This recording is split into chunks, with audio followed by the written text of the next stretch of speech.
ધોરણ 11માં chapter number 7માં પૂછાયેલા જે દાખલાઓ જે છે તે બરાબર તેના વિશે આપણે આગળ વધીએ. તો આ પીડીએફ જે છે એ તમને વોટ્સઅપની અંદર મોકલાવેલી છે. એટલે તમારે અહીંયા જે લખાવવામાં આવે તે કંઈ લખવાનું છે નહીં. બરાબર, ડાયરેક્ટ તમારે શું કરવાનું છે, જોઈ લેવાનું કેવી રીતના શું ગણતરી થાય તે. બરાબર, તો એમસીક્યુ પહેલો એમસીક્યુ છે.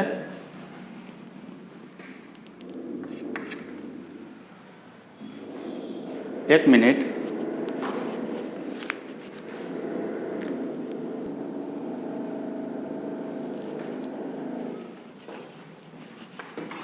પહેલો એમસીક્યુ છે શું, બે સમાન કણો એકબીજા તરફ, જો એકબીજા તરફ કીધું, બે એક દિશામાં નથી કીધું, એકબીજા તરફ એટલે એક આમ આવતો હોય એક આમ આવતો હોય. 2v અને v વ્યક્તિ ગતિ કરે છે. 2v અને v વ્યક્તિ ગતિ કરે છે. તો આ બે કણોથી બનતા તંત્રના દ્રવ્યમાન કેન્દ્રનો વેગ ખાલી જગ્યા થશે.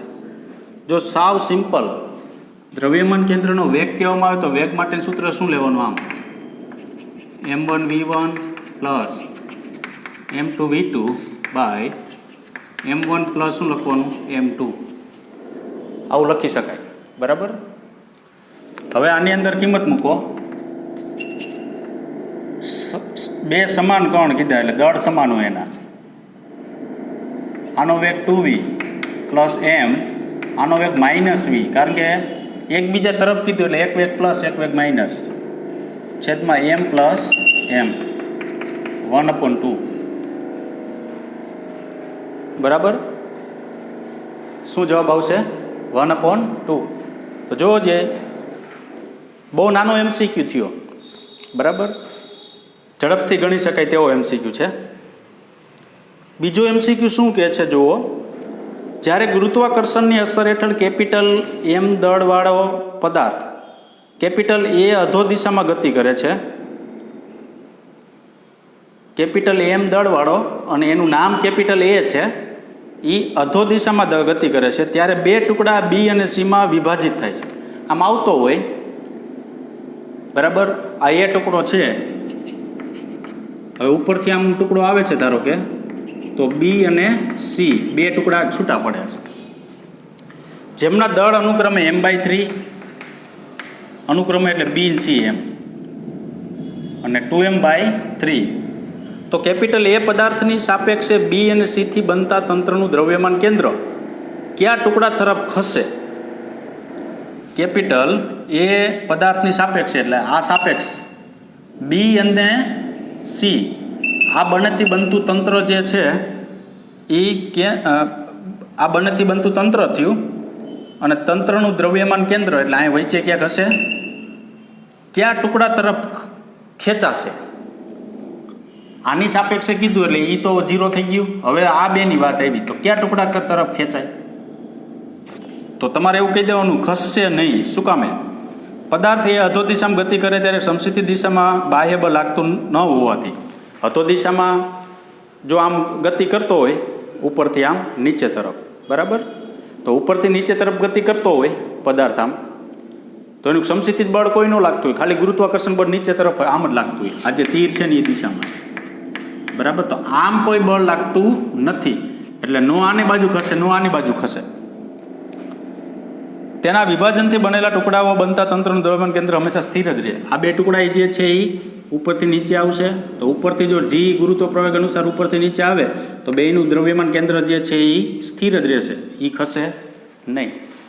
ટુકડાનું કીધું, ધારો કે 4 વ્હીલ હોય, 4 વ્હીલ આગળ જાય છે 70 કિલોમીટર પર કલાકની ઝડપે, બસ પાછળ આવે 70 કિલોમીટર પર કલાકની ઝડપે, બરાબર, અને બેયનું દ્રવ્યમાન કેન્દ્ર બસ અને 4 વ્હીલની વચ્ચે ક્યાંક હશે, તો એ વચ્ચેના વિસ્તારમાં જ રહેશે, કોઈ બાજુ ખસે નહીં. બરાબર,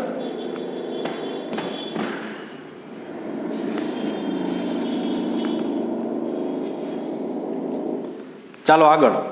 ત્રીજો પૂછ્યો છે, એક બાળક હિંચકા ઉપર બેઠા બેઠા હિંચકે છે. એક બાળક હિંચકા ઉપર આમ હિંચકે છે. જો તે ઊભો થાય તો હિંચકાનો આવર્તકાળ, એ શું કીધું, ઊભો થાય. તો એ ઊભો થાય તો આવર્તકાળ શું થાય? તો અહીંયા શું કીધું જુઓ, બાળક ઊભો થતાં જડત્વની ચાકમાત્રા ઘટશે. જડત્વની ચાકમાત્રા ઘટશે એટલે કેપિટલ આઈની વેલ્યુમ શું થાય? ઘટાડો થાય. અને તેની કોણીય ઝડપ ઓમેગા વધશે એટલે ઝડપમાં શું થશે? વધારો થશે. તો એનો આવર્તકાળ શું થાય? તો ઘટશે. શું કામ? તો કે ઓમેગા બરાબર 2π બાય કેપિટલ ટી. ટી બરાબર 2π બાય શું કહેવાય? ઓમેગા. 2π ઓમેગા વધે, ટી શું થાય? ઘટે.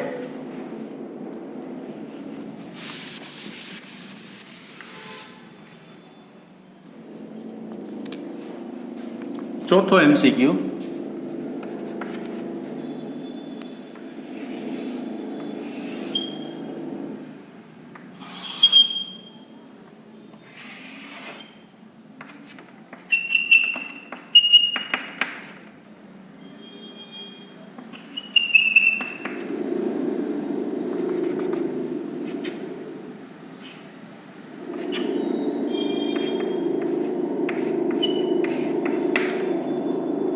જો શું કીધું ચોથા MCQમાં, આકૃતિમાં બતાવ્યા પ્રમાણે સ્મોલ એમ દળનો કણ વી વ્યક્તિ PC દિશામાં ગતિ કરે છે.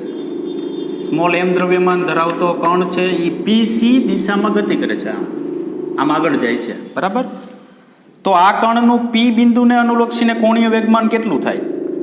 તો આ P બિંદુને અનુલક્ષીને, તો P બિંદુ તો ક્યાં આવેલું? ઉગમ બિંદુ પર આવેલું છે એવું કહેવાય. જુઓ જી, બરાબર. તો એના અનુલક્ષીને કોણીય વેગમાન શું મળે? શૂન્ય મળે. સોલ્યુશન શું આપેલું છે? જો P બિંદુ કાર્યરેખા પર જ હોવાથી, P બિંદુ જે છે ને એમાંથી જ એ કાર્યની રેખા પસાર થાય છે. P બિંદુને અનુલક્ષે કોણીય વેગમાન mvr, અને r એટલે તો કે અહીંથી અંતર કેટલું? તો કે P બિંદુનું અક્ષ ઉપર જ છે P બિંદુ, એટલે એનું અંતર 0. તો mvr માં r0 મૂકી દો તો એનું કોણીય વેગમાન શું થઈ જાય? 0. તમારી પાસે આમ છે કોણીય વેગમાન L બરાબર mvr. એમાં અહીંયા P બિંદુ છે ને એ અક્ષ ઉપર આવેલું છે એટલે એના માટે r બરાબર શું થાય? 0. તો mv × 0 મૂકી દો તો કોણીય વેગમાન મૂળ જે છે એ આપણે કેટલું પ્રાપ્ત થાય? 0 પ્રાપ્ત થાય, બરાબર.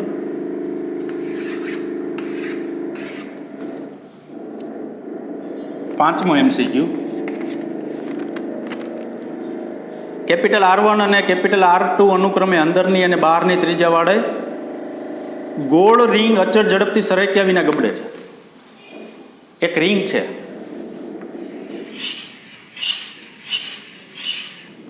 અંદરની ત્રિજ્યા જે છે ને એ તમને કેટલી આપેલી છે? R1. બહારની ત્રિજ્યા છે એ R2, એટલે કાંઈક જાડી રિંગ છે. એ સરક્યા વિના ગબડે છે. સરક્યા વિના એટલે આમ ઘસડાય નહીં, ફરતી ફરતી નીચે આવે છે. અંદરના અને બહારના ભાગ પર રહેલા કણ પર લાગતા બળ અનુક્રમે F1 F2 છે. અંદરનો જે કણ છે અહીં પસંદ કરો, ધારો કે એના ઉપર બળ F1 લાગે, એ અહીંયા જ કણ બીજો પસંદ કરો, એના ઉપર લાગતું બળ કેટલું છે? F2. તો F1 બાય F2 કેટલું? તો રિંગ ગબડતી હોવાથી કેન્દ્રગામી બળ, રિંગ ગબડતી હોવાથી કેન્દ્રગામી બળ mv²/r બરાબર કેપિટલ F. હવે જો આમ ગબડતી હોય એટલે દૂરની દિશામાં શું લાગતું હોય? mv²/r. કંઈક પ્રવેગ તો હોય જ, દળ ગુણી દો એટલે ગામી પ્રવેગ થઈ જાય.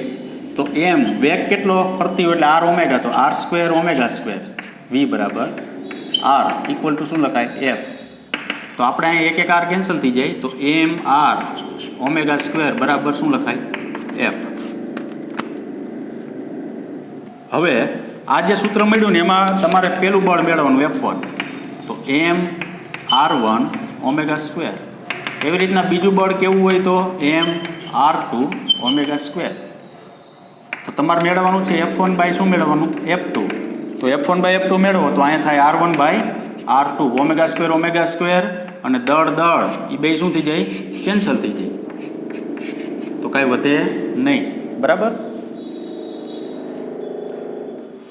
થોડોક મગજનો ઉપયોગ જો કરવામાં આવે તો લગભગ એવું કહી શકાય કે MCQ મોટા ભાગના આપને આવડી શકે, બરાબર. થોડુંક જ વિચારવાનું, પણ આપણે છે ને ફૂલ વાંચેલું હોવું જોઈએ પહેલાં, બરાબર, તો થાય આ વસ્તુ.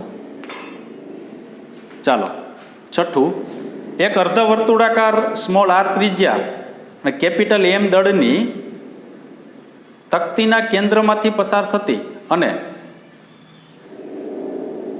તેના સમતલને લંબરૂપે રહેલી અક્ષને અનુલક્ષીને જડત્વની ચાકમાત્રા ખાલી જગ્યા થાય. જો એક અર્ધ વર્તુળાકાર સ્મોલ આર ત્રિજ્યા તકતી કીધી, અર્ધ વર્તુળાકાર, તો આખા વર્તુળાકાર માટે જો અર્ધ વર્તુળાકાર હોય આમ એનું દળ એમ હોય તો આખા વર્તુળાકાર માટે કેટલું થાય? 2m, બરાબર. તો એની જડત્વની ચાકમાત્રા મેળવવી છે તો આખી વર્તુળાકાર તકતીની જડત્વની ચાકમાત્રા, છઠ્ઠું, આખી વર્તુળાકાર તકતીની જડત્વની ચાકમાત્રા 2i થાય. અડધા માટે i કે તો આખા માટે તમારે શું કહેવું પડે? 2i. જોજો સમજજો બરાબર, નહીતર આપણે ખરેખર આખી જે જડત્વની ચાકમાત્રા છે ને આખી તકતી માટે એ આપણે કેટલી કહીએ છીએ? i જેટલી કહીએ છીએ, પણ આ લોકોએ તમને દળ જ કેટલું કીધું? એમ જેટલું કીધું અડધી રિંગનું, તો આખી રિંગનું 2m થાય તો જડત્વની ચાકમાત્રા ડબલ થઈ જાય. દળ કેટલું થાય? 2m. તો 2i બરાબર 2mr² બાય શું લખાય? 2. તો જડત્વની ચાકમાત્રા કેટલી મળશે? 1/2mr².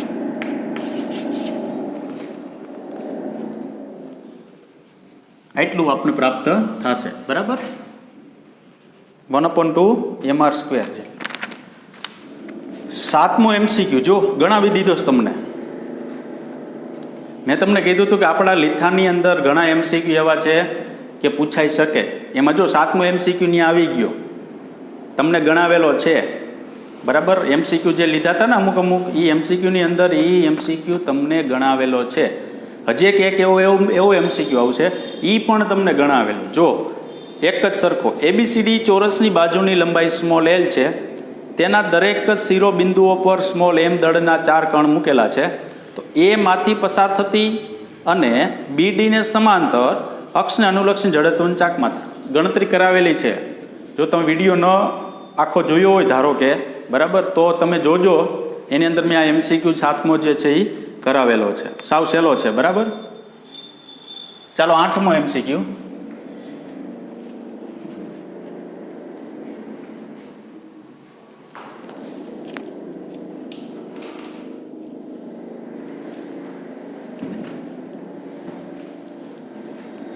શું કહેશું? રકમ આપેલી છે, કેપિટલ M દળ અને કેપિટલ R ત્રિજ્યા ધરાવતી વર્તુળાકાર રિંગ તેના કેન્દ્રમાંથી પસાર થતી અને તેના સમતલને લંબ અક્ષને અનુલક્ષીને ઓમેગા કોણીય ઝડપથી ભ્રમણ કરે છે. હવે સમાન દળ કેપિટલ M વાળી બે વસ્તુઓને તેના વ્યાસાંત બિંદુએ મૂકવામાં આવે તો હવે રિંગની કોણીય ઝડપ ઓમેગા ડેશ બરાબર કેટલી? શું કીધું? જુઓ, એક રિંગ છે, એનું દળ કેપિટલ M છે અને ત્રિજ્યા છે કેપિટલ કેટલી કીધી? R. એનું દળ કેટલું કીધું? Capital M. હવે શું કીધું? તેના કેન્દ્રમાંથી પસાર થતી સમતલને લંબ અક્ષને અનુલક્ષીને, આ એનું કેન્દ્ર છે, એમાંથી પસાર થતી એનું સમતલ આમ છે, એટલે આમ ઓમેગા જેટલી કોણીય ઝડપથી શું કરે? પરિભ્રમણ કરે છે. હવે સમાન દળ કેપિટલ M વાળી બે વસ્તુને તેના વ્યાસાંત બિંદુ પર મૂકવામાં આવે. સમાન દળ કેપિટલ M, એક દળ અહીંયા મૂકવાનું અને વ્યાસાંતે એટલે વ્યાસના અંતે સામસામે બે બિંદુ આ મૂકી દીધા. હવે દળ તમે અહીં મૂકી દો રિંગ ઉપર, તો હવે રિંગ ફરે ને એટલે અહીં ઓમેગા ફરી જાય, એટલે નવું ઓમેગા તમારે મેળવવાનું છે. એ કેટલું થાય? રકમ સમજાણી આખી. એક રિંગ છે, રિંગના સમતલને લંબરૂપે કોઈ એક અક્ષ પસાર થાય છે. એ અક્ષ જે પસાર થાય છે તે જે ખાલી રિંગ જો ફરતી હોય ને ત્યારે ઓમેગા જેટલી કોણીય ઝડપથી ભ્રમણ કરે છે. હવે શું કીધું? તો કે રિંગના વ્યાસાંતે એટલે વ્યાસના અંતે જે બિંદુઓ જે છે એટલે રિંગ ઉપર કેપિટલ એમ દળના બે કણ મૂકી દીધા. તો હવે નવું ઓમેગા તમને કેટલું પ્રાપ્ત થશે તે. તો કોણીય વેગમાન સંરક્ષણના નિયમ પ્રમાણે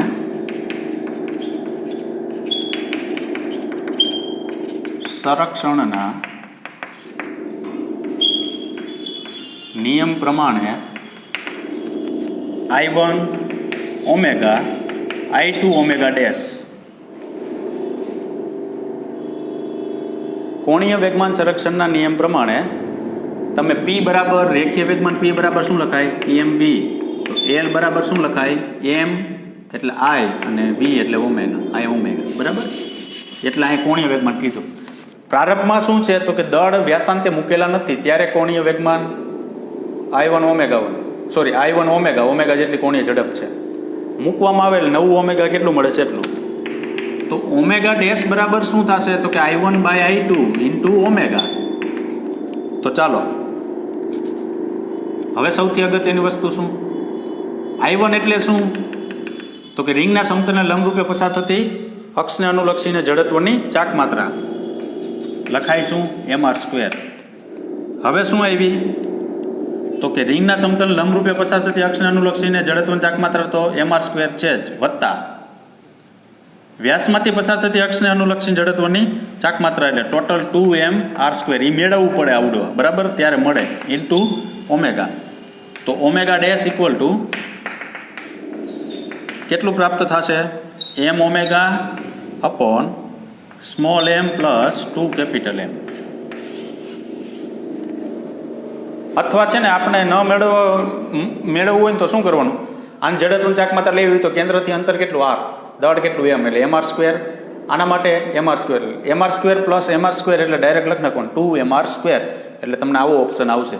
ઓપ્શન જોતા તો એવું લાગે કે આવો કે ક્યારે આપણે જવાબ છે એ મેળવી શકીએ નહીં બરાબર. પણ જો તમે થોડુંક વિચારો ને એટલે MCQ થઈ જશે વાંધો નહીં આવે બરાબર. આગળ છે 9મો MCQ. એક તંત્ર M1 અને M2 દળવાળા બે કણોનું બનેલું છે. M1 દળવાળા કણને દ્રવ્યમાન કેન્દ્ર તરફ d અંતર જેટલું ખસેડવામાં આવે તો M2 દળના કણને કેટલું ખસેડવું જોઈએ કે જેથી દ્રવ્યમાન કેન્દ્ર મૂળ સ્થાને જ રહે. જો આ એક વસ્તુ સમજતી જ આવી પડે. આ M1 છે આ M2 છે. ધારો કે એનું દ્રવ્યમાન કેન્દ્ર અહીંયા ક્યાંક છે. હવે આને શું કીધું M1 દળ ધરાવતા કણને દ્રવ્યમાન કેન્દ્ર તરફ d જેટલું ખસેડવામાં આવે. કેટલું ખસેડવામાં આવે d જેટલું ખસેડવામાં આવે. હવે d જેટલું તમે જો આ કણને અહીંયા લઈ આવો તો દ્રવ્યમાન કેન્દ્ર અહીંયા ન રહે આમાં ક્યાંક ફેરફાર થઈ જાય એનું સ્થાન ફેરવી નાખે. હવે એવું કીધું કે આ જે છે ને એને સ્થિર રાખવું છે. તો તમે d જેટલા અંતરે M1 ને લઈ આવો ને આને જો સ્થિર રાખવું હોય તો આને કંઈક ફેરફાર કરવો પડે કાં નજીક લઈ આવવો પડે કાં કેવો લઈ જવો પડે દૂર લઈ જવું પડે. તો હવે એવું કીધું કે જો આ જે છે એ d જેટલો ખસશે તો દ્રવ્યમાન કેન્દ્ર ત્યાં રાખવા માટે આને તમે કેટલો આગળ પાછળ કરશો કેટલો ખસેડશો બરાબર એ તમારે મેળવવાનું. તો ધારો કે M2 દળવાળા કણને દ્રવ્યમાન કેન્દ્રથી એક અંતરે ખસેડવું પડે છે. ધારો કે M2 દ્રવ્યમાન વાળા કણને દ્રવ્યમાન કેન્દ્રથી x જેટલું ખસેડવું પડે છે. x જેટલું જો ખસેડવામાં આવે ને ધારો કે એ આ બાજુ x જેટલું ખસી ગયું કેટલું ખઈશું x જેટલું ત્યારે એ દ્રવ્યમાન કેન્દ્ર ત્યાં કેવું રહેશે સ્થિર રહેશે બરાબર. આવું વિચાર કરી લેવાનો એટલે આપણે ઝડપથી ખ્યાલ આવે કે શું આમાં કરવું પડે એમ. ચાલો આગળ શું કરશો M1d plus M2 minus x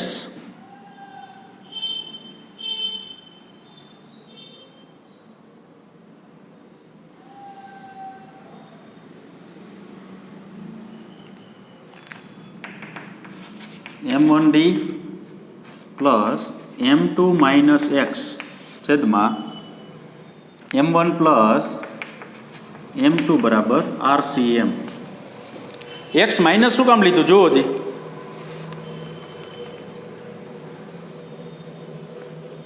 x minus શું કામ લીધું કારણ કે તમને રકમમાં એવું કીધું M1 દળવાળા કણને દ્રવ્યમાન કેન્દ્ર તરફ D અંતર જેટલું ખસેડવામાં આવે, દ્રવ્યમાન કેન્દ્ર તરફ ખસેડવામાં આવે, બરાબર. તો દ્રવ્યમાન કેન્દ્ર તરફ ખસેડવામાં આવે ને તો વધુ દળ બાજુ એનું દ્રવ્યમાન કેન્દ્ર ખસે, આપણે આગળ એવું કીધું હતું, બરાબર. તો ઓલાને ઓટોમેટિક તમે આમ ખસેડો ને તો ઓલાને સામે લઈ આવવો પડે, એટલા માટે અહીં માઇનસ લખેલું છે, બરાબર. આગળ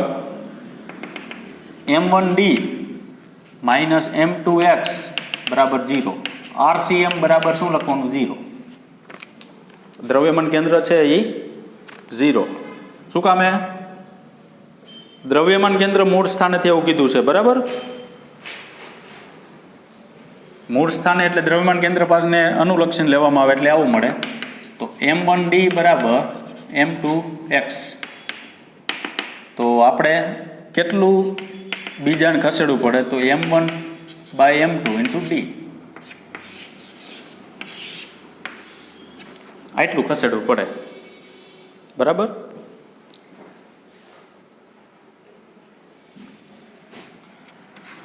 ચાલો 10મો MCQ છે.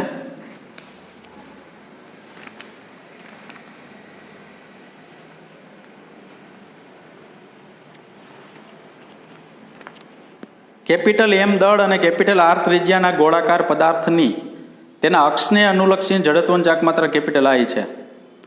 આ પદાર્થ થીટા કોણવાળા ઢાળ પરથી સરક્યા વિના ગબડે તો એનો પ્રવેગ કેટલો? જો આવ્યું ઢાળ પર ગબડતા પદાર્થનો પ્રવેગ A બરાબર G sin θ છેદમાં 1 + k²/r². ચક્રાવર્તનની ત્રિજ્યા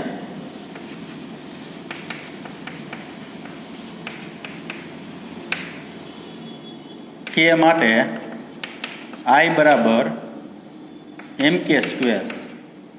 તમને એમ થાય આવી તો કે ચક્રાવર્તનની ત્રિજ્યા આવી નથી, શું કામ mk² લખ્યું I બરાબર? થિયરીમાં આવી ગયું છે જો આ સૂત્ર, કારણ કે તમને ગોળાકાર પદાર્થ કીધો છે, ગોળો, રિંગ, તકતી એવું કંઈ નથી કીધું. તો આપણે કાંઈ ન કીધું હોય તો આપણી પાસે જડત્વની ચાકમાત્રા શું? દળ ગુણ્યા અંતરનો વર્ગ. તો આપણી પાસે દળ જે પદાર્થ તમે પસંદ કરેલો છે તે પદાર્થનું દળ તો આપણી પાસે કેપિટલ M તો છે જ, બરાબર. અને એની ચક્રાવર્તનની ત્રિજ્યા એટલે કે એનું જે ત્રિજ્યા છે એ કેટલી અહીં લખ્યું? ચક્રાવર્તનની ત્રિજ્યા જો k માટે આપણે શું લખી શકીએ? mk² એવું આપણે લખી શકીએ. તો k² બરાબર I/ શું લખાય? M. અહીં કિંમત મૂકવા માટે તો A બરાબર G sin θ / 1 + I².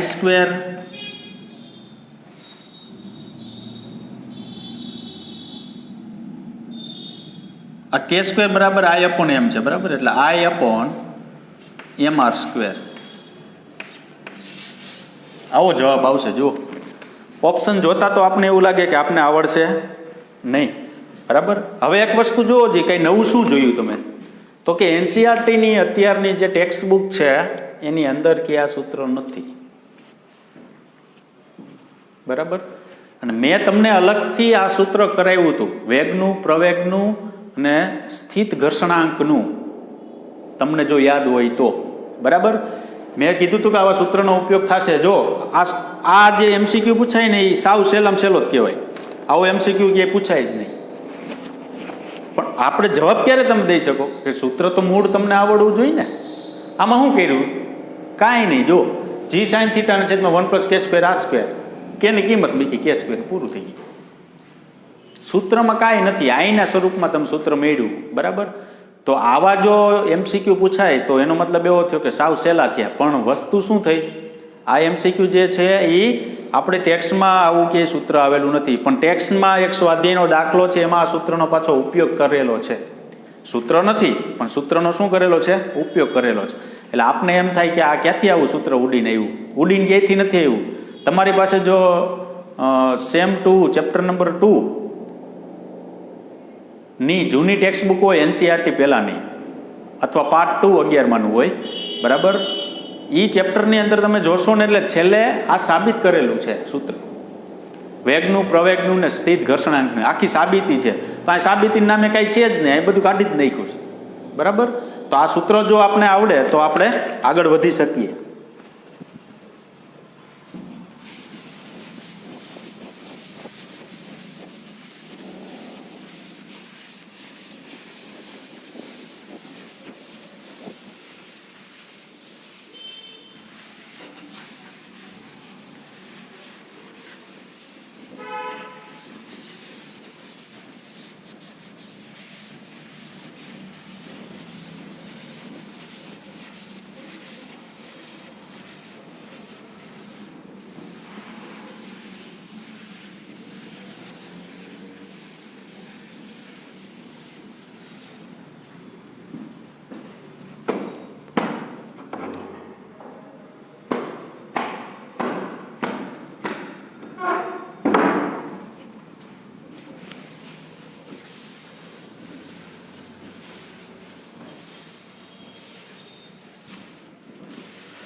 ચાલો આગળ MCQ નંબર છે 11.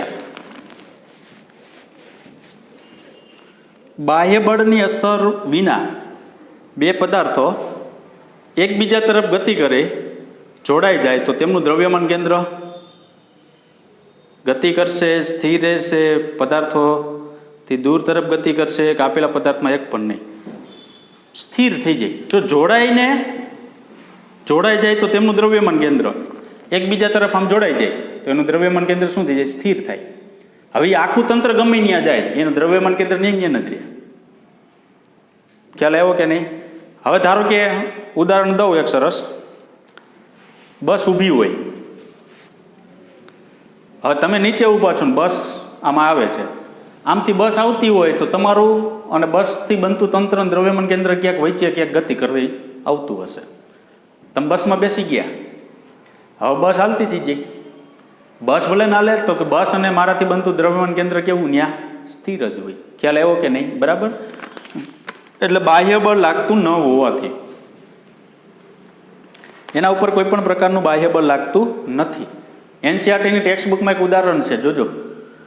એક વ્યક્તિ છે, એ રેકડી લઈને હાલ્યો જાય છે. રેકડી લઈને હાલ્યો જતો હોય તો રેકડી ઉપર કોથરો છે રેતીનો કોથરો જે છે ને એ તૂટી ગયો ને તો બધી રેતી રેકડીમાં ઢોરાણી, બધી રેતી છે એ રેકડીમાં શું થઈ? ઢોરાણી. બરાબર. તો હવે એનો વેગ કેટલો? એટલો ને એટલો. તમે બસ હોય એ 80 કિલોમીટર પર કલાકની ઝડપે ગતિ કરતી હોય, બસમાં તમે આમ આઈટા માર્યા રાખો, છેડે જાઓ ને પાછળ આવો ને આગળ જાઓ ને પાછળ જાઓ ને આગળ જાઓ, તો તમારો વેગ તો એટલો ને એટલો જ રહે, એમાં કાંઈ ફેર પડે નહીં. જો બાહ્ય બળ કાંઈ લાગે, ધારો કે એક્સિડન્ટ થયું, ડાયરેક્ટ વેગ ઘટી ગયો, ડાયરેક્ટ વેગ શું થઈ ગયો? ઘટી ગયો, તો એના વેગમાં ફેરફાર થાય. તો અહીં એવું કીધું કે બાહ્ય બળ લાગતું ન હોવાથી. બરાબર છે. ચાલો 12મો MCQ છે. 10 કિલોગ્રામ દળ 40 કિલોગ્રામના બે બ્લોકને વજન રહિત સ્પ્રિંગના છેડે ઘર્ષણ રહિત સપાટી ઉપર બાંધેલા છે. વજન રહિત સ્પ્રિંગ કીધી એટલે સ્પ્રિંગનો કોઈ વજન ગણવાનો નથી, અને ઘર્ષણ રહિત સપાટી, ઘર્ષણ લાગતું નથી એવી સપાટી પર બાંધેલા છે. 10 કિલોગ્રામ ને 4 કિલોગ્રામના બે બ્લોક. જો મોટા બ્લોકને બળ આપતા તેને નાનો બ્લોક તરફ 14 મીટર પર સેકન્ડના વ્યક્તિ ગતિ કરે, એક સ્થિર છે નાનો, અને મોટા બ્લોકને ધક્કો મારવાનો, 14 મીટર પર સેકન્ડના વ્યક્તિ ગતિ કરે તો દ્રવ્યમાન કેન્દ્રનો વેગ કેટલો થશે? બરાબર. તો આપણે જો અહીંયા પેલા આવું લખવાનું, M1 10 kilogram, M2 4 kilogram, V1 14 metre per second અને V2 0. કા મોટા બ્લોકને નાના બ્લોક તરફ ગતિ કરાવવાનો છે, તો ગતિ એક જ કરતો હોય મોટો. બરાબર. તો દ્રવ્યમાન કેન્દ્રનો વેગ મેળવવો હોય તો VCM બરાબર m1v1 plus m2v2 by m1 plus શું લખાય m2, તો m1 10 v1 14 વત્તા 4 ગુણ્યા 0 છેદમાં દળનો સરવાળો એટલે 24. આ તો 0 થઈ ગયું. આ 140 છેદમાં 14 10 મીટર પર સેકન્ડ મળશે તમને. બેયના દ્રવ્યમાન કેન્દ્રનો વેગ કેટલો મળશે? 10 મીટર પ્રતિ સેકન્ડ. આવા દાખલા તો પૂછાય તો ઝડપ થાય, કારણ કે દ્રવ્યમાન કેન્દ્ર વિશે પૂછે એટલે ડાયરેક્ટ આ જ એક સૂત્ર જ આપણે મગજમાં રાખવાનું. પછી પ્રવેગ કહેતો એ પ્રમાણે, વેગ કહેતો એ પ્રમાણે, સ્થાન સદિશ કહેતો એ પ્રમાણે, ઘટક કહેતો એ પ્રમાણે, સ્થાન કહેતો એ પ્રમાણે. બરાબર, મૂકી જવાનો. 13મો દાખલો છે. સ્થિર પડેલા 30 કિલોગ્રામ બોમ્બનો એકાએક વિસ્ફોટ થતાં 18 કિલોગ્રામ અને 12 કિલોગ્રામના બે ટુકડામાં વિભાજિત થાય છે. એક 30 કિલોગ્રામનો બોમ્બ છે, એ ફીટો. એક 18 કિલોગ્રામનો ટુકડો થયો ને એક 12, બે ટુકડા થયા. જો 18 કિલોગ્રામ દળવાળા ટુકડાનો વેગ 6 મીટર પર સેકન્ડ હોય તો 12 કિલોગ્રામ દળવાળા ટુકડાની ગતિ ઉર્જા કેટલી? તો જુઓ જી, 18 કિલોગ્રામ વાળો ટુકડો છે આપણી પાસે, બરાબર. તેનો તમને વેગ આપી દીધો, તો ગતિ ઉર્જા મળી જાય. કારણ કે વેગ આપણે 6 કિલોમીટર પર 6 મીટર પર સેકન્ડ આપી દીધો. જો ને મીટર સેકન્ડ વેક્ટર છે, અહીંયા મીટર પર સેકન્ડ કરવાનું છે, બરાબર. તો તમને વેગ કોનો મળે? વેગ આપેલો છે એટલે દળ એનું કેટલું છે? 18 કિલોગ્રામ, એટલે 1/2 mv² ઉપર તેની ગતિ ઉર્જા મળે. તો તમારે 12 કિલોગ્રામ દળવાળો જે કણ છે ને એનો વેગ મેળવવાનો.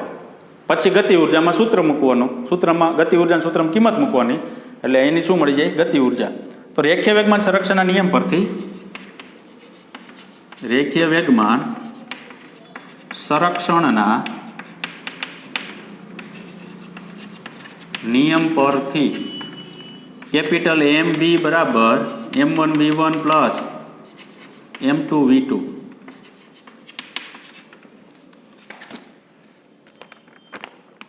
પ્રારંભની અંદર એ સ્થિર પડ્યો. પહેલાં તો એનું પ્રારંભિક દળ જે છે કેપિટલ M છે 30 કિલોગ્રામ, એ સ્થિર હોય એટલે વેગ 0. પછી ફીટો એટલે પહેલાંનું દળ 18 કિલોગ્રામ થયું અને એનો વેગ કેટલો થયો? 6 મીટર પર સેકન્ડ વત્તા બીજું M2, એનું દળ 12 કિલોગ્રામ, પણ એનો વેગ આપણે શું કરવાનો છે? મેળવવાનો, કારણ કે એની ગતિ ઉર્જા મેળવી છે, બરાબર. એટલે 30 ગુણ્યા 0 બરાબર 18 ગુણ્યા 6 વત્તા 12 v2. તો આ તો 0 થઈ ગયું. 18 છે 108 વત્તા 12 v2, એમાં 12 v2 ને કરતા કરો તો માઇનસ 100 કેટલા થઈ જાય? 8 થઈ જાય. તો v2 બરાબર આપણને વેગ કેટલો પ્રાપ્ત થશે? 108/12. 108/12 એટલે 9 મીટર પર સેકન્ડ. આ મૂલ્ય લીધું જ, બરાબર. માઇનસ વેગ એટલે એટલા માટે માઇનસ વેગ કીધો, જ્યારે ટુકડા થયા હોય ને ત્યારે આમ ટુકડા ગતિ કરતા હોય ને ત્યારે એકબીજા તરફ ગતિ કરતા હોય એવું બની શકે, એટલે માઇનસ વેગ આપણે મળ્યો હોય, બરાબર. તો હવે ગતિ ઉર્જા મેળવવા માટે કદાચ વાંધો નહીં, અહીં માઇનસ રાખો તો કંઈ પ્રોબ્લેમ નથી. ગતિ ઉર્જાનું સૂત્ર આપણી પાસે 1/2 mv² છે. વીની જગ્યાએ માઇનસ વેલ્યુ અને એનો સ્ક્વેર મૂકો તમે તો ઓટોમેટિક એ કેવું થઈ જાય? આખું પ્લસ જ થઈ જાય, બરાબર. તો ગતિ ઉર્જા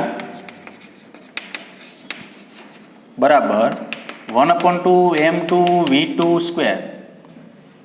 તો 1/2 12 ગુણ્યા 9નો શું થયો? સ્ક્વેર. તો 6 ગુણ્યા 81 486 જૂલ કાઇનેટિક એનર્જી મળે, ગતિ ઉર્જા. કેટલી પ્રાપ્ત થશે આપણે?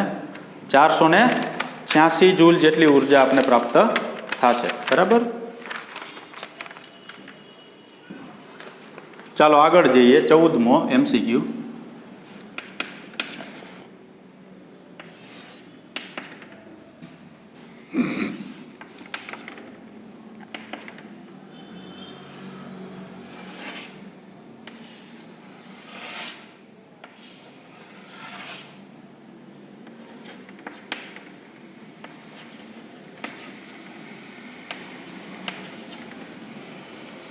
3 સમાન ગોળાના દળ એક કિલોગ્રામ છે. ત્રણેય દળ કેટલા છે? આ જે છે 1 કિલોગ્રામ, આ 1 કિલોગ્રામ છે અને આ 1 કિલોગ્રામ છે.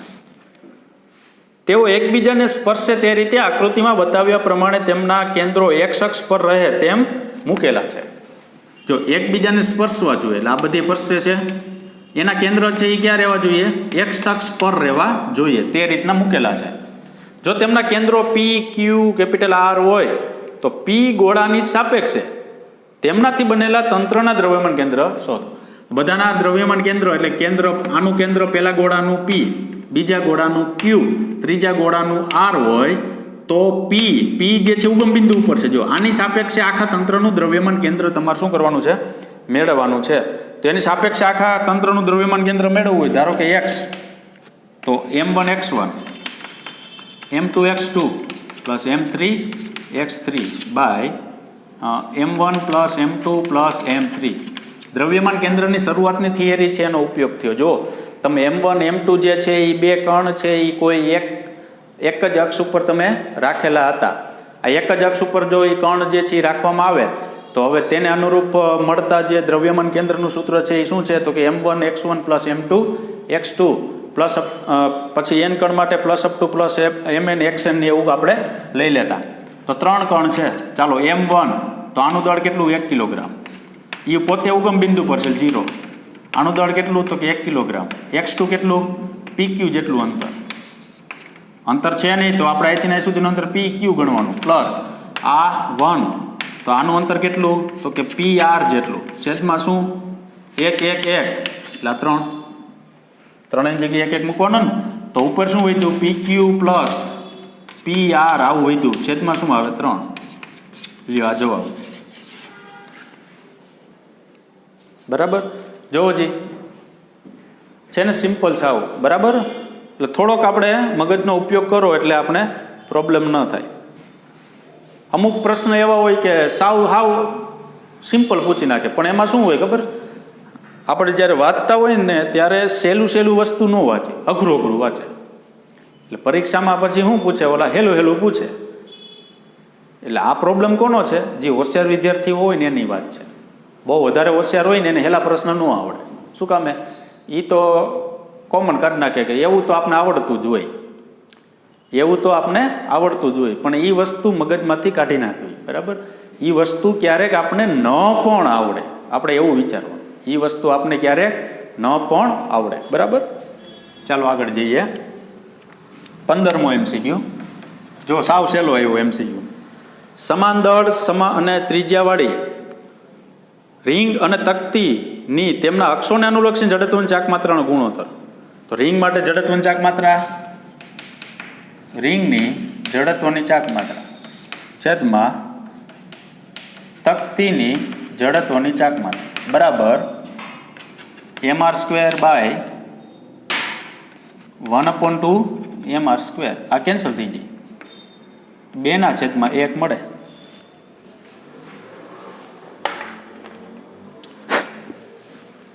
શું મળે આપણે? 2/1. જોવો જી, આવો પ્રશ્ન સાવ સહેલો પ્રશ્ન કહેવાય, પણ શું આવડવું જોઈએ? તો કે ટેક્સનું ઓલું કોષ્ટક આવડવું જોઈએ. જો બરાબર, કોષ્ટક આપણે જો આવડતું હોય તો આપણે આ વસ્તુ આવડે, નહીંતર આવડે નહીં. બીજો પ્રશ્ન અહીંયા શું થાય એ કહી દઉં તમને. વ્યાસમાંથી પસાર થતી અક્ષને અનુલક્ષીને લેવું કે ઓલું લેવું, એ બીજો પ્રશ્ન થાય. જો થશે ને તો શું કીધું આપણે? સમાન દળ અને ત્રિજ્યાની વાળી રિંગ અને તકતીની તેમના અક્ષોને અનુલક્ષીને. તો એની અક્ષ જે છે ને એ હંમેશા વ્યાસમાંથી પસાર થતી અક્ષ નો કહેવાય, એના સમતલને લંબ હોય ને એ જે એના માટે શું કહેવાય? અક્ષ કહેવાય. એટલા માટે નહીતર અહીંયા શું થાય? ઉપર 1/2 mv² ને છેદમાં 1/4 mv² આવે તો એ વસ્તુ એક જ થાય, જવાબ ઈ નહીં જાય, એમાં કંઈ ફેર પડે નહીં. બરાબર? સોલ્યુશન માટે આ એક ધ્યાનમાં રાખો. ચાલો 16. સૂર્યમંડળ એ ખાલી જગ્યાનું ઉદાહરણ છે. ઉર્જા સંરક્ષણ, રેખીય વેગમાનનું સંરક્ષણ, કોણીય વેગમાનનું સંરક્ષણ કે આમાંથી એક પણ નહીં? તો એનો જવાબ એવો આપેલો છે કોણીય વેગમાનનું સંરક્ષણ. શું કામ કોણીય વેગમાનનું સંરક્ષણ? શું કામે કોણીય વેગમાનનું સંરક્ષણ કીધું? તો યાદ રાખજો, સૂર્યમંડળ કીધું. સૂર્યમંડળની અંદર સૂર્ય સ્થિર હોય છે. બાકી બધા જે કણ જે છે, ગ્રહ છે, ઉપગ્રહ છે, તારાઓ છે, અન્ય બધા, એ બધા સૂર્યની આસપાસ લંબવૃત્તીય કક્ષામાં શું કરે છે? ભ્રમણ કરે છે. જો લંબવૃત્તીય કક્ષામાં ભ્રમણ કરતા હોય તો એનો કોણીય વેગ જે છે ને એ હંમેશા કેવો રહેશે? અચળ રહેશે.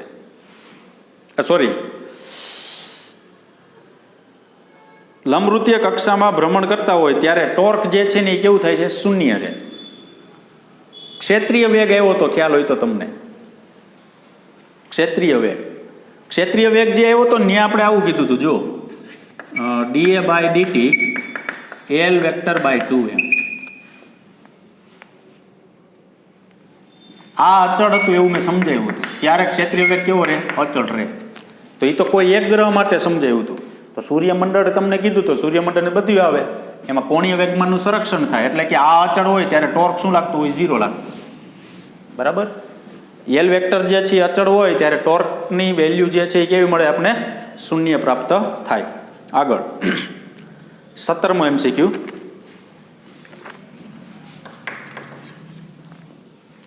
સ્મોલ a બાજુવાળા સમબાજુ ત્રિકોણના 3 શિરોબિંદુઓ પર સૂક્ષ્મ દળ M1, M2, M3 ના 3 કણ મૂકેલા છે.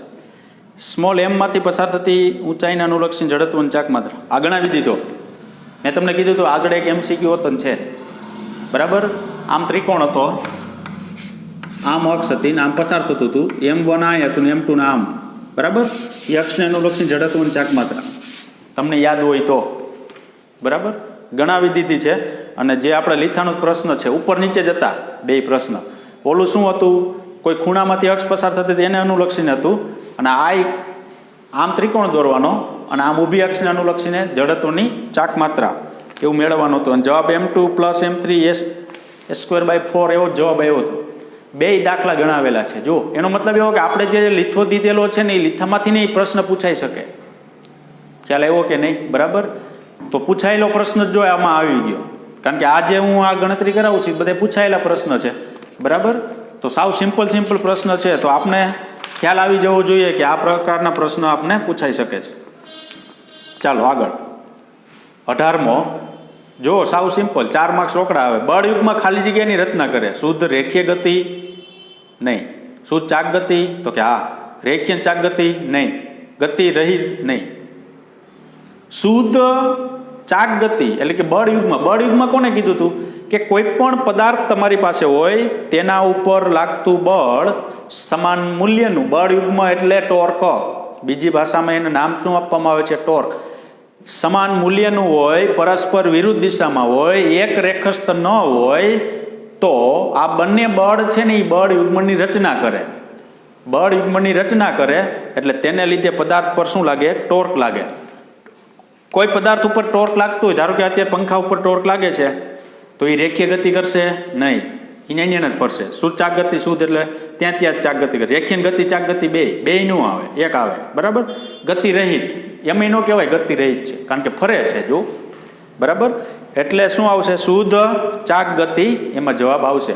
શું કીધું? કોઈ પણ પદાર્થ ઉપર જ્યારે બળ લાગતું હોય ત્યારે બંને બળ જે છે સમાન મૂલ્યના હોવો જોઈએ, પરસ્પર વિરુદ્ધ દિશામાં હોવો જોઈએ, એક રેખસ્થ ન હોવા જોઈએ. ત્યારે બળ યુગ્મના કારણે શું ઉદ્ભવે છે? એમાં ટોર્ક ઉદ્ભવે છે. આ ટોર્ક જે છે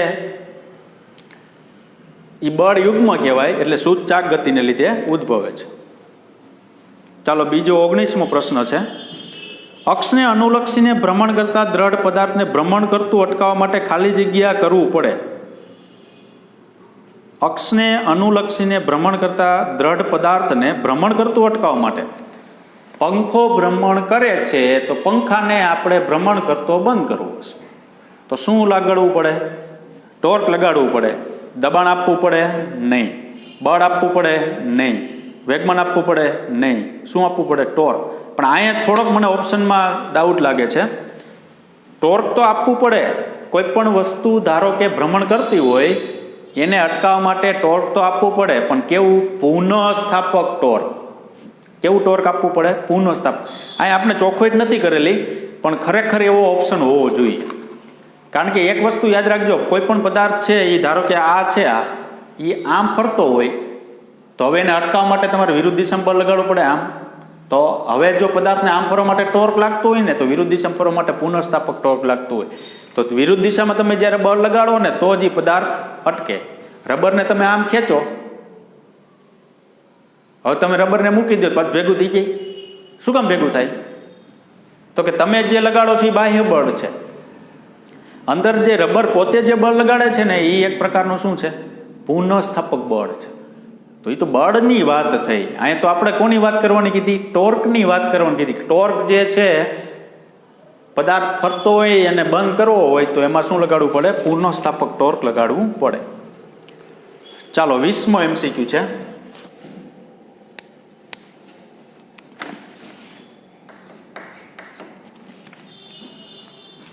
તક્તીની વ્યાસને અનુલક્ષીને જડત્વની ચાક માત્રા I તો તેના સ્પર્શક રૂપે રહેલી અક્ષને અનુલક્ષીને જડત્વની ચાક માત્રા ખાલી જગ્યા થાય.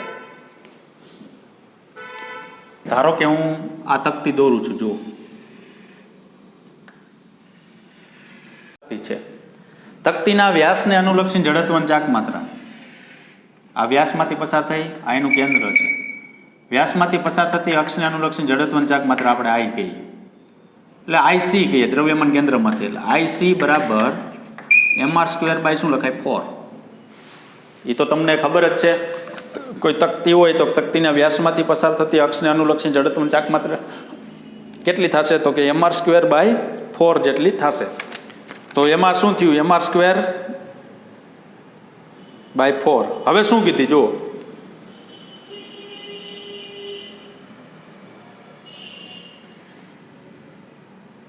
તેના સ્પર્શક રૂપે જો હવે જડત્વની ચાક માત્રા તમારે આવડિયા જે છે ને I લેવાની છે એવું કીધું. એટલે આને આપણે I લેશું, બરાબર? કાંઈ વાંધો નહીં. ચાલો આગળ શું કીધું?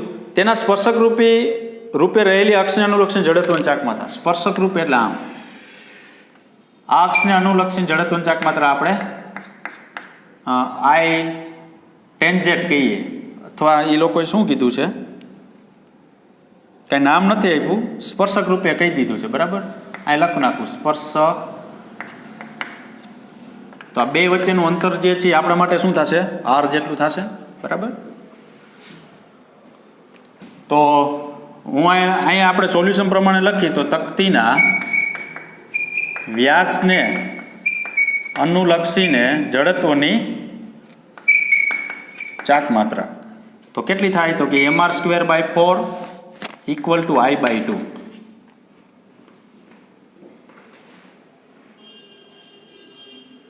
I બાય 2 શું છે?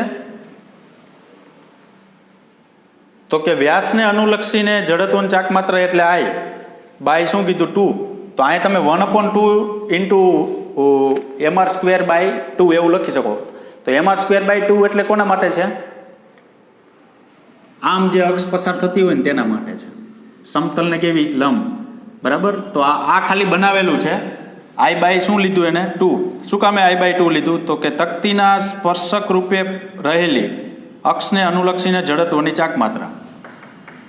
તકતીના સ્પર્શક રૂપે રહેલી અક્ષને અનુલક્ષીને જડત્વની ચાક માત્રા.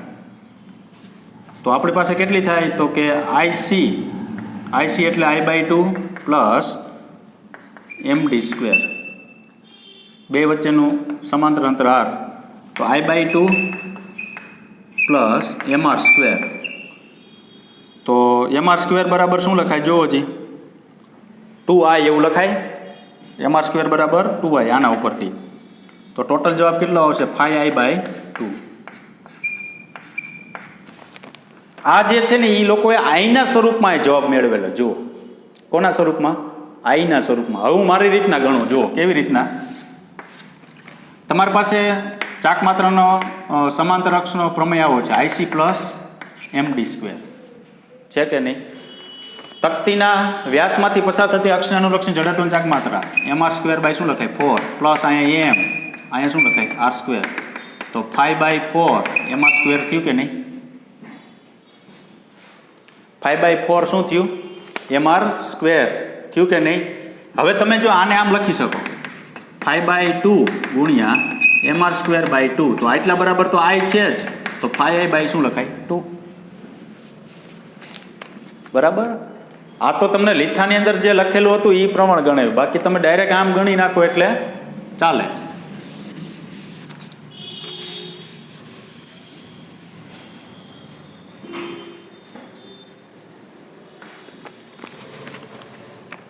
ચાલો આગળ જઈએ. 21મો છે. રો ઘનતાવાળા અને કેપિટલ R ત્રિજ્યાના નક્કર ગોળાના વ્યાસને અનુલક્ષીને જડત્વની ચાક માત્રા. વ્યાસને અનુલક્ષીને જડત્વની ચાક માત્રા. જો વ્યાસને અનુલક્ષીને પૂછ્યું છે એ તો બરોબર છે, પણ રોના સ્વરૂપમાં પૂછ્યું છે. તો નક્કર ગોળા માટે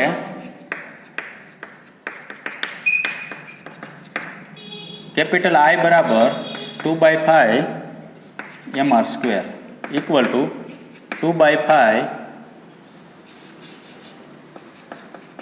કૌંસમાં દળ કેટલું 4/3 પાઈ r³ ઇન્ટુ રો. રોના સ્વરૂપમાં જવાબ આપેલો છે તો આપણે દળ તો એવું કરવું પડશે ને,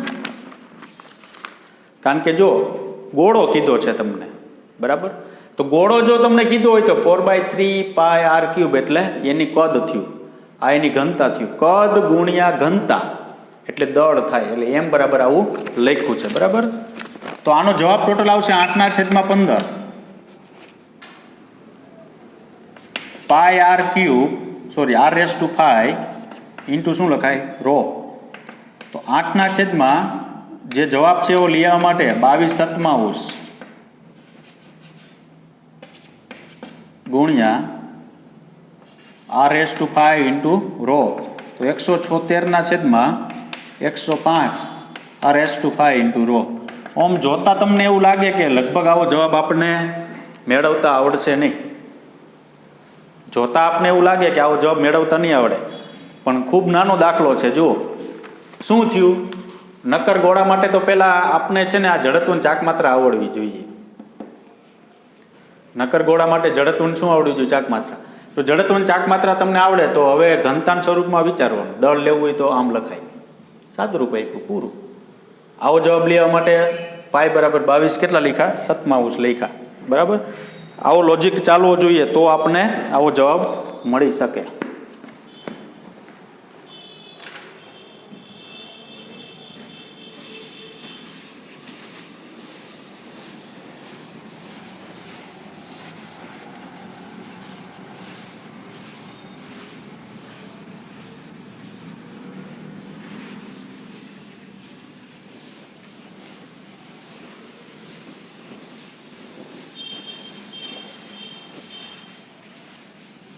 ચાલો આગળ જઈએ. 22મો MCQ. ત્રિશંસના કોણે ઢાળ પરથી ગબડતા ઘન નળાકારનો પ્રવેગ ખાલી જગ્યા થાય. 30° ખૂણે એટલે એક ઢાળ છે, આમ આ સમક્ષિતિજ સપાટીના એ ઢાળ, અહીં ખૂણો સપાટીની વચ્ચેનો 30નો છે. એ ઘન નળાકાર ગબડે છે તો એનો પ્રવેગ મેળવવાનો. ઢાળ પરથી ગબડતા ઘન પદાર્થનો પ્રવેગ એ બરાબર 2/3 g sin θ. જો હમણાં એક સૂત્ર આવ્યું હતું,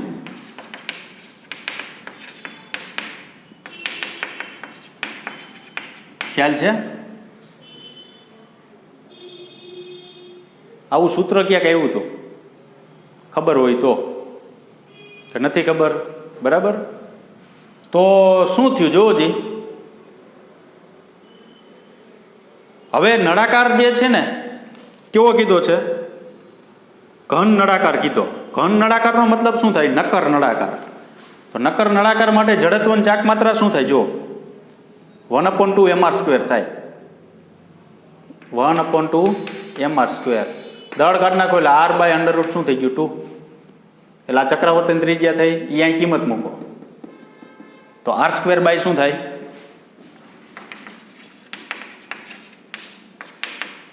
r²/2r². આ બે કેન્સલ થઈ જાય તો g sin θ અહીંયા 1/2, અહીંયા 3 થાય, છેદનો છેદ અંશમાં 2/3 g sin θ. જો અહીંયા રહ્યું આ ડાયરેક્ટ લખેલું છે પ્રવેગનું સૂત્ર, પણ એ ડાયરેક્ટ ન આવે. મેં હમણાં આગળ થોડીક વાર પહેલાં આ સૂત્ર લીધું હતું, ખબર હોય તો. સ્મોલ a બરાબર g sin થીટાના છેદમાં 1 પ્લસ k સ્ક્વેરના છેદમાં કેપિટલ r સ્ક્વેર, આવું સૂત્ર છે. આની અંદર શું મૂક્યું? જો ઘન નળાકાર કીધું, નળાકાર બે છે, પોલો નળાકાર અને ઘન. ઘન એટલે નક્કર નળાકાર, યાદ રાખવાનું. પોલા નળાકાર માટે જડત્વની ચાક માત્ર mr સ્ક્વેર, ઘન નળાકાર માટે 1/2 mr સ્ક્વેર. તો એને ચક્રવર્તન ત્રિજ્યા અહીંયા k છે, તો k મૂકવું હોય, દળ વહી જાય √r/√2, કિંમત મૂકો તો કેન્સલ થઈ જાય. તો અહીંયા 1/2, અહીંયા 1, તો અહીંયા 3/2 થાય. છેદનો છેદ ક્યાં વહી જાય? અંશમાં. તો ડાયરેક્ટ પ્રવેગ આમ લખી શકાય. બરાબર. તો વળી પાછું તમને એમ થાય કે આ સૂત્ર આવ્યું ક્યાંથી? એ ક્યાંયથી નથી આવ્યું, આપણે આગળ ઓલરેડી એ સૂત્ર આપણે ભણી ગયા છીએ. બરાબર. તો શું થશે જુઓ જી, 2/3 g સાઈન કેટલા લખવાના? 30. ખાલી ખૂણો જ આવ્યો, જી તો અચળ. તો 1/2 g 1/2 2/3 અહીંયા. તો 2 કેન્સલ થઈ ગયા, g/3. જીના સ્વરૂપમાં જવાબ માગેલો જો, નહીતર તમને g બરાબર 9.8 મૂકીને જવાબ માગે તો ઓપ્શન ફરી જાય આમાંનામાં. બરાબર. અથવા 10 મૂકીને જવાબ માગે તો એ ઓપ્શન શું થઈ જાય? ફરી જાય. તો ગુરુત્વ પ્રવેગનું ખાલી પ્રવેગની વેલ્યુ જે છે એ કયા સ્વરૂપમાં આપણે માગેલી? ખાલી ફક્ત જીના સ્વરૂપમાં. તો જીના સ્વરૂપમાં આપણે એવી વેલ્યુ લખી શકીએ. બરાબર. ચાલો આગળ જઈએ. 23માં MCQ. બધા MCQની અંદર થોડું થોડું વિચારવાનું છે. થોડું થોડું જો વિચારશો ને તો MCQ થઈ જશે. બરાબર. બે પદાર્થોની તેમની અક્ષને અનુલક્ષી જડત્વની ચાક માત્ર I અને 2I. કોઈ બે પદાર્થ છે, આપણે ખબર નથી કેવા છે. એ બે પદાર્થની કંઈક અક્ષ છે. એ એક પદાર્થની અક્ષને અનુલક્ષી જડત્વની ચાક માત્ર I, બીજા પદાર્થને અનુલક્ષીને જડત્વની ચાક માત્ર 2I, એના ડબલ છે. જો તેમની ચાક ગતિ ઉર્જા સમાન હોય, ચાક ગતિ ઉર્જા 1/2 I ઓમેગા સ્ક્વેર, તો તેમના કોણીય વેગમાનનો ગુણોત્તર શોધો. કોણીય વેગમાન એટલે શું? L નો ગુણોત્તર મેળવવાનો છે. તો આપણે અહીંયા પહેલાં ચાક ગતિ ઉર્જા સમાન હોય એટલે I1 ઓમેગા 1 સ્ક્વેર બરાબર 1/2 I2 ઓમેગા 2 સ્ક્વેર, આમ લખાય. I1 અને I2 બરાબર, એ બેનું આ બે તો કેન્સલ થઈ ગયા. અહીંયા હું શું લખી શકું? Omega 1 square by omega 2 square. I2 by શું લખાય? I1. તો ખાલી ઓમેગા 1 બાય ઓમેગા 2 બરાબર I2 બાય I1, પણ કેમાં? અંડરરૂટમાં. બરાબર. હવે આપને ખબર છે કોણીય વેગમાનના સ્વરૂપમાં આપણે જો મેળવવું હોય તો શું કરવું પડે? તો કે આપણી પાસે I છે, ઓમેગા છે, તો કોણીય વેગમાન મેળવવું હોય શું કરવું પડે? તો કે L1 બરાબર I1 ઓમેગા 1, L2 બરાબર I2 omega 2.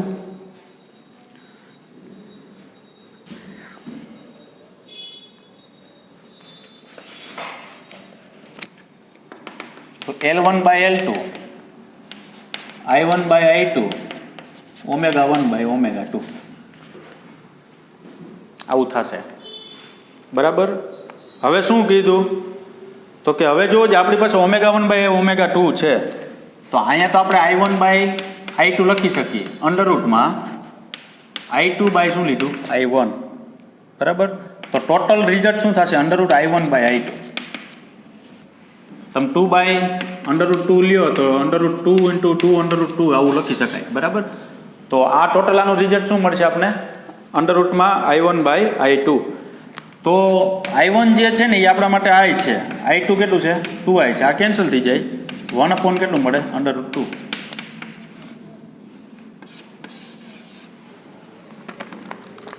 L1 by L2 બરાબર 1/2. શું કીધું તું આપને?